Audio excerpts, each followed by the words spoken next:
Well, in general, I think everybody's bullish for the coming year. Like Christmas of 25, if we are, fourth quarter of 25, if we're recording, where you think we're talking about not the 58K gang, we're talking about the 580K gang. Is that what's what do you guys think? I'm sticking with I'm breaking all the cardinal rules. You don't pick a date and a price, but I'm doing both. I'm saying at Halloween of 2025, we'll be at 475K.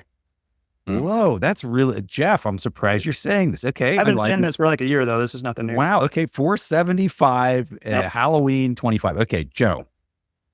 I have no idea. I've had this hat. I don't know if you can see it. Probably blurry. Getting blurry. Yeah. So I have had this hat. Let's see. It's got a bit, it's a Bitcoin 100K hat right here. I have wanted to put this on since 2021. I got this as a gift from a client. And I really hope I can wear it in the next year. That will make me happy. If I can wear the 100K Bitcoin hat, that's a victory. Joe, I'm going to guarantee that you get to wear the hat in 2025. I'm not going to take it off once I get it. So that's the rule. Hodl, do you remember this guy, Parabolic Trav from 2017? Yeah. When his parts were going to 100K back then. Go ahead, Hodl. What do you think in the coming year? I have promised 100K by this Thanksgiving, or I will eat a pumpkin pie. And pumpkin pie is disgusting. Okay, it's the grossest food. It's just a dirty gourd. Stop. No, it's horrible. Horrible. All you pumpkin pie people are communists. We need to kick you out of America. Okay. I don't know how I feel about started. This is how I feel about sparkling water, but this is a whole nother topic. I told somebody if we don't hit 100K by Thanksgiving, I will eat a whole pumpkin pie. This Thanksgiving? Doesn't Peter have a bet with like Mike Green or something this year to hit 100K? I think he does. He's going to lose that one. I don't know. Well, usually, historically, we do get bullish towards the end of the year. I think we have a bit of an overhang on taxes, which will settle out mid-October because crypto people are just total degens and they don't pay their taxes till the last possible minute. And, I know because I'm one of them, right? And so it's like, we got that coming up mid-October, and then, you always get the Thanksgiving effect where people are telling their families about Bitcoin and people start getting bullish, et cetera. And like, I don't know, things just tend to ramp up towards the end of the year. I mean, that happened in 2020. It happened in 2016. I don't see a reason why it wouldn't happen again this time around. And then for, going forward, like Christmas time of, 2025, I'm just as bullish as Jeff. And I do think that there's a possibility that we take out this sort of higher lows thesis. There's always some sacred cow to be killed in Bitcoin in terms of narrative. Last time it was never below the prior all-time high. Well, we took that one out. Yeah, we went down to 15 and I cried a little bit, but I got my big boy pants back on and I'm doing okay now. But, after I got done wiping my eyes with Kleenex, I was looking forward to the next cycle and I said, what's the next sacred cow that we're going to get rid of? And I think maybe it's, higher lows higher lows.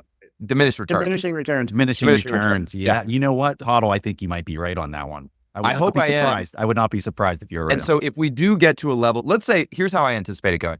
We get to this level that's like 180, 200, around there, right? And everybody goes, right, this is it. We did it. This is the new all-time high. I'm going to sell diminishing returns, right? Yeah, I'm going to sell a bunch of my Bitcoin. Look at me, I'm so smart. And then, boom, it catches a crazy bid.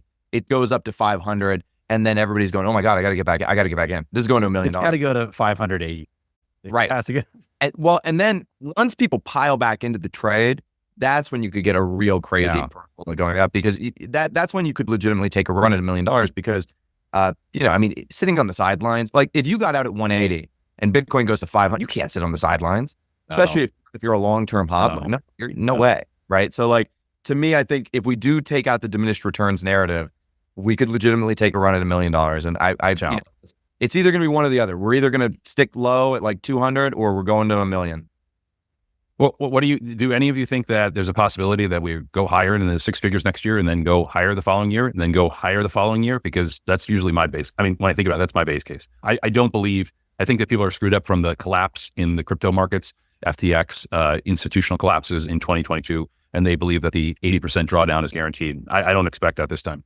I'll put my maybe not with the wild card is what happens with the derivatives, what happens with the ETFs, what happens with these really large institutions that are just showing up. And James Lavish says this all the time. He's like, they don't care what the price is. They're just being told, hey, I need this many millions or this many billions of allocation into this thing. Go get it. And I don't know. I think it might be a little bit different, Joe. I don't know. I would love to be of the same opinion as you, Joe, but I'm just not. I think 3 greens, 1 red is an immutable law of the universe. 4-year cycle is real. You know, I mean, Yeah. it is pretty good.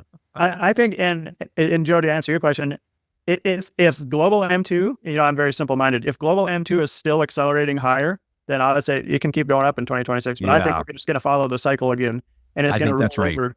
I think it's going to roll over, and then I'm going to start telling everybody to get cautious, and I'm going to turn into mean Dr. Bear again. And why do you think global M2 is going to? Sorry, I got to hear this. Why do you think global M2 is going to decline in 2026? Because it's just everything is cyclical, and so it can't keep going up. It just doesn't go up and up into the right path. It's always it goes up too far, too fast, and then it's going to roll over, and then all the risk assets are going to follow, and Bitcoin will lead the way.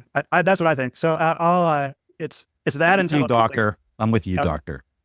I hope not, though.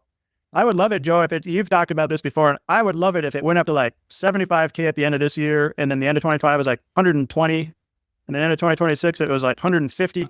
Like, that would be fantastic. Well, look, you would be trading it, you'd just be riding it higher.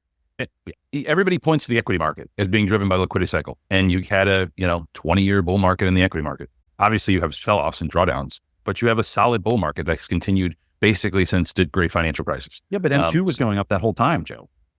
Right. So why would Bitcoin sell off? Well, I think all Jeff is saying is you might get a respite for a year or two. That's what I mean. Yeah, I'm a huge believer in the secular bull market continuing. I'm talking about. Well, I think we could get a 75% drawdown, though. I think if we go up to we hit my 475K target, I'm going to be telling people I think it's going to go down to 75K in 2026. I mean, Hodl's saying it's just one red dot. He's not saying it's two red dots. Right. It's one red dot. One red dot. Not a big deal. Yeah. It hurts. That was real analysis here, Joe. Well, that's the meme that's going to die. It's going to die this time. We'll see. I like the confidence. I make two promises to you. One is you're going to get to wear your 100K Bitcoin hat this in 2025. I hope so. Hodl, you're going to be wrong. You're going to lose another bet for being too bullish too soon. You're going to lose you're going to eat a pumpkin pie, and I want to watch that. You should film that. And I just don't like pumpkin pie, but the way he was describing it, it sounded disgusting.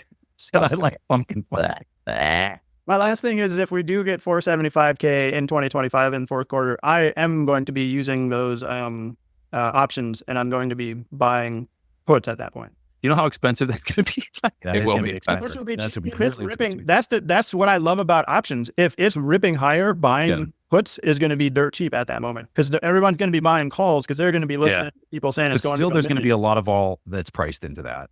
Yeah, but you're right. Yeah, everybody's going to want the long. Yeah, I'm going to do the dumb thing and just hodl my way through, up to $1 million, down to 75K. I'm just going to hodl, so that's what I'll be doing. You and me both.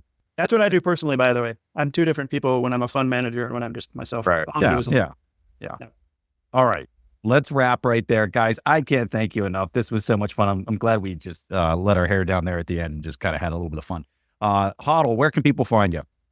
I'm on Nostr. Check me out on Nostr. I don't know how to give you the NPub or whatever. Just figure it out. It's complicated. You'll get there.